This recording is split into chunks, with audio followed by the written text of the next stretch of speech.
આણંદના વિદ્યાદેરી રોડના નિવાસીઓ સ્માર્ટ મીટરના વિરોધ પ્રદર્શન કરવા માટે MGVCL કાર્યાલય પર પહોંચ્યા હતા અને વિરોધ નોંધાવ્યો હતો।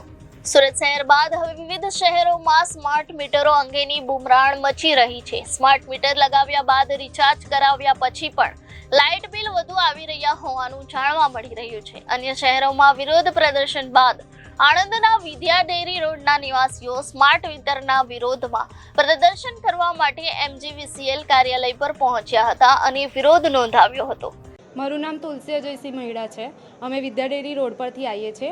અમારા છેલ્લા કેટલાય ટાઈમથી બિલ 800, 1000, 1500 સુધી આવ્યા છે। કોઈ દિવસ 4000, 3500 નથી આવ્યું। સ્માર્ટ મીટર અમારા એરિયામાં લગાયા, અમે ઘરે નહોતા ત્યારે લગાઈ ગયા છે। અમને કોઈ જાણ નથી કરી કે તમારે ત્યાં મીટર લગાયા છે અને અત્યારે છેલ્લા 15 દિવસમાં અમે 3500નું રિચાર્જ અમારું થઈ ગયું છે, તો એ જેટલું રિચાર્જ નાખીએ છીએ એટલું કપાઈ જાય છે, બરાબર। તો અમે ઘરે બંને હોતા નથી, આખો દિવસ ઘરે લોક હોય છે, ખાલી રાતનું આટલું બધું યુનિટ કેમનું ભરે, અમે એવું કહીએ છીએ સરકારી કર્મચારીને।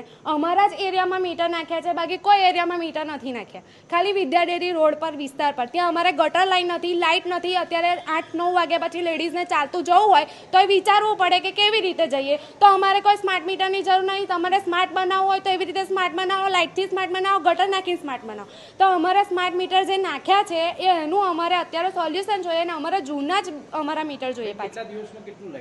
સર, પહેલી તારીખથી અત્યાર સુધીનું મારું 3500નું રિચાર્જ થઈ ગયું છે। જૂનું અમારું 1200 રૂપિયા માઇનસ બતાવતું હતું, એ તો કપાઈ ગયું અને લાઇટ જતી રહી। પછી અમે 2000નું રિચાર્જ કરાવ્યું, એ પતી ગયું। પછી 500નું કરાવ્યું, એ પતી ગયું। પછી 1000નું નાખ્યું, એ પતી ગયું। હવે છેલ્લા 500 રૂપિયા બતાવે છે, તો રોજનું 170, 160 રૂપિયા બિલ આવે છે। સર, 2 મહિને અમારે 7-8 હજાર રૂપિયા બિલ આવે, કમાવાનું નહીં તો પૈસા ક્યાંથી આ લાઈન અમે ભરીએ અત્યારે।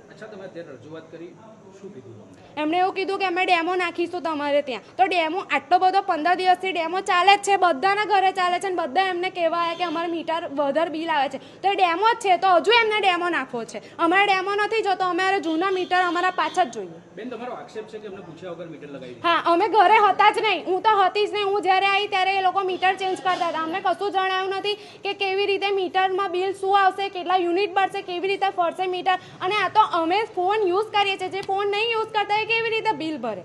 જેને જો મોબાઈલ નથી એ કેવી રીતે બિલ ભરે છે? ગામડાની પબ્લિક તમે જો અત્યારે આ બધા જોડે ફોન નથી, એ કેવી રીતે બિલ ભરશે ને કેવી રીતે જોશે કે રોજનું અમારું કેટલું બિલનું ચાર્જ કપાયું? અમે તો જોઈએ એટલે અમને ખબર પડે છે। અમે વિદ્યાડેરીથી આવીએ છીએ। અમારે ત્યાં સ્માર્ટ મીટર લગાવ્યા છે, પહેલા બહુ બિલ આવતું નહોતું અને જ્યાં સ્માર્ટ મીટર લગાવ્યા છે ત્યારથી અમારે ત્યાં બિલ વધે છે। રોજનું 100 રૂપિયા બિલ આવે છે, 2 મહિનાનું 6000 બિલ થાય છે અને અમારે પહેલા 1800 રૂપિયા લાઇટ બિલ આવતું હતું। આ 10-12 હજાર પગારમાં અમે 6000 લાઇટ બિલ ભરે, છોકરા પડ્યા કે અમે કહીએ, એટલે અમારા આ મીટર જોતા નથી। અમને અમારા જૂના મીટર પાછા મીટર જોઈએ। પણ અમે ઉપર જઈને સાહેબને કીધું, પણ સાહેબ કોઈ એક્શન લેતા નથી, કેમ કે સરકારી કર્મચારીઓને તમે પહેલા નાખો, કર્મચારીઓને પહેલા નાખવા જોઈએ, એ લોકોને કોઈ નથી, લાખ પગારવાળાને કોઈ નથી। આ બધા મધ્યમ પગારવાળાને પહેલા નાખી દીધું। હા, વિદ્યાડેરી પહેલા બધા ત્યાં નાખો, ઓલ ઇન્ડિયા પછી અમારે વિદ્યાડેરી નાખો, નહીં નાખે ને અહીંયા નાખ્યા આગળ રાખી દીધો, તો અમારે જ કેમ પહેલું? બધા પગારવાળા પછી આ નાના ઘરવાળા ત્યાં કેમ નાખ્યું? જૂનો બધા પાછું લઈ જવા। અમારી સોસાયટીમાં કોઈ સુવિધા નથી। ગટર લાઈન નહીં, કશું નહીં, નથી કોઈ સુવિધા ડિજિટલ મીટર સ્માર્ટ મીટર પહેલા લગાવી દીધા। એ રોડ પર તો લાઇટ પણ નહીં, તો લાઇટની સેવા નહીં ને ડિજિટલ સેવા પહેલી આપી દેવાની અમને।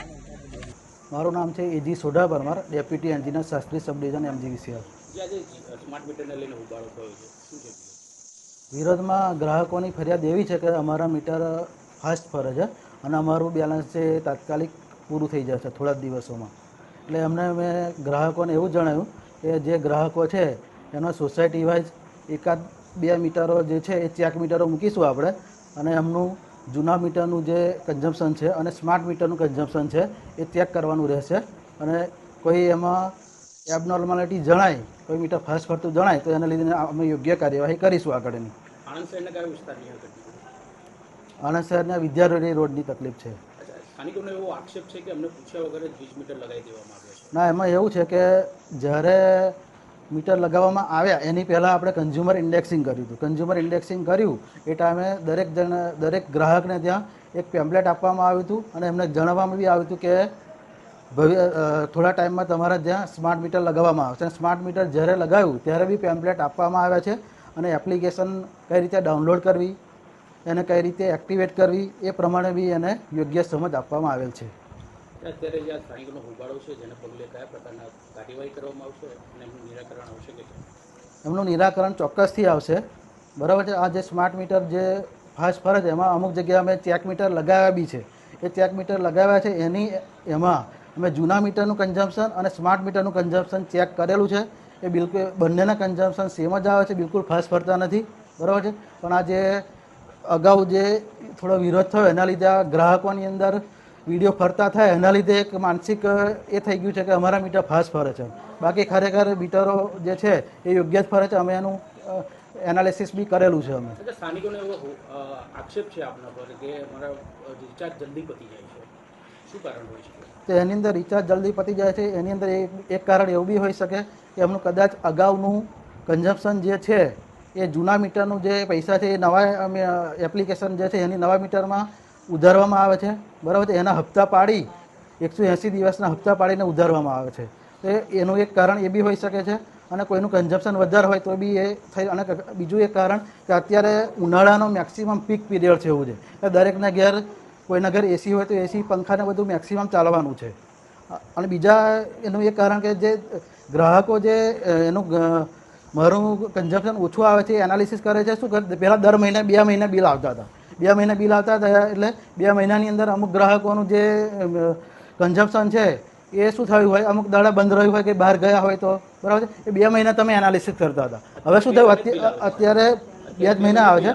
2 મહિના બિલ આવે છે. પણ એનાલિસિસ કરીએ તો આપણે શું કરીએ, 2 મહિનાનું પૂરેપૂરું છેલ્લે જ કરતા હતા. હવે શું થયું, ડે ટુ ડે આપણને ખબર પડે છે કે તમારા યુનિટ કેટલા વપરાયા, કેટલું કન્ઝમ્પશન આવ્યું. એટલે અત્યારે જે લગાયા જ્યારે અત્યારે ઉનાળાનો પીક પીરિયડ છે એટલે બધી સાધનો આપણા જે છે એ ચાલતા હોય એટલે આપણને એવું લાગી શકે કે કન્ઝમ્પશન મારું વધારે આવે છે. કલ્પ શાહ, જનાદેશ ન્યૂઝ, આણંદ.